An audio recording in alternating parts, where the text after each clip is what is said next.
अस्सलाम वालेकुम। कैसी हैं मेरी सारी सिस्टर? उम्मीद करती हूँ सब ठीक होंगी जी। तो ये आज मेरी पूरे दिन की रूटीन है, यानी कि आज ये मंडे का दिन है। तो यहाँ पे जी सबसे पहले सुबह मेरे बच्चों को आज इस आलू का पराठा लेके जाना था स्कूल। तो बस मैं फिर वही बनाने लग गई और उसके बाद फिर मैंने सारे घर की सफाइयाँ वगैरह कर ली। तो मैंने सोचा कि आज आपके साथ रूटीन शेयर कर दूँ अपनी सुबह की। तो ये जी डेली के काम है, डेली हम ये सब कुछ कर रहे होते हैं, लेकिन कभी कभी होता है कि हम शेयर करें। और ये देखें जी, मेरा हाथ जल गया था। मैं परसों पराठा बना रही थी सवाद से वापस आने, जिस दिन वापस आई उसी दिन। तो बस फिर वो मेरा हाथ जल गया और उसके बाद ये अब थोड़ा सा बेहतर है, लेकिन काफ़ी ज़्यादा इसमें जलन होती है।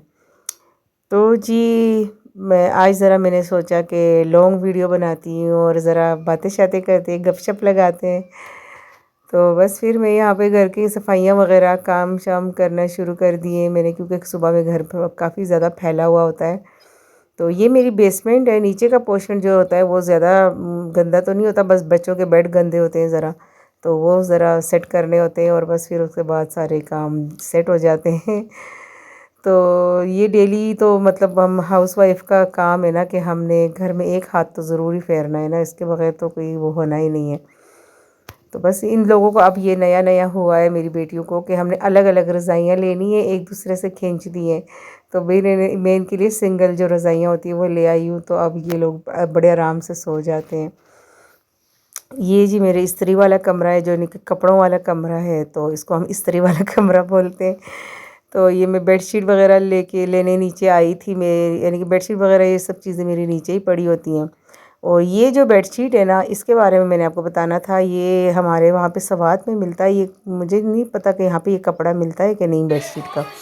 तो ये बड़ा ज़बरदस्त होता है सर्दियों के लिए, ये इतना अच्छा होता है। जैसे हम वो कंबल लेते हैं ना रात को सोने के लिए, वैसा ही कपड़ा होता है बेडशीट का। तो ये मैं जब सवात जाती हूँ ना, वहाँ से मैं ज़रूर ये उठा ले आती हूँ, तो मुझे बड़ा आराम रहता है।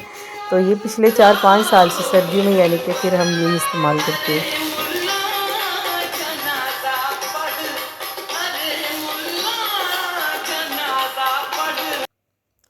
जी। तो बस फिर मैं नीचे बेसमेंट में सारे काम करके थोड़ी देर नीचे ही बैठ गई, बड़ा मज़ा आ रहा था। तो बस फिर सुकून आ जाता है, ज़रा थोड़ी देर आप रेस्ट कर लो ना, तो बड़ा आराम मिल जाता है। तो बेसमेंट जो है वो मैं डेली सफाई नहीं करती, यानी कि मैं तकरीबन 8 दिन 10 दिन बाद बेसमेंट की सफाई करती हूँ। लेकिन ये है कि फिर मैं देखती रहती हूँ कि अगर गंद है तो फिर मैं जल्दी भी कर लेती हूँ, लेकिन गंदी होती नहीं है बेसमेंट। तो मेरे बच्चों को आदत है जूते वगैरह बाहर उतार के आते हैं, तो उस वजह से हमारा घर जो है वो ज़्यादा गंदा नहीं होता।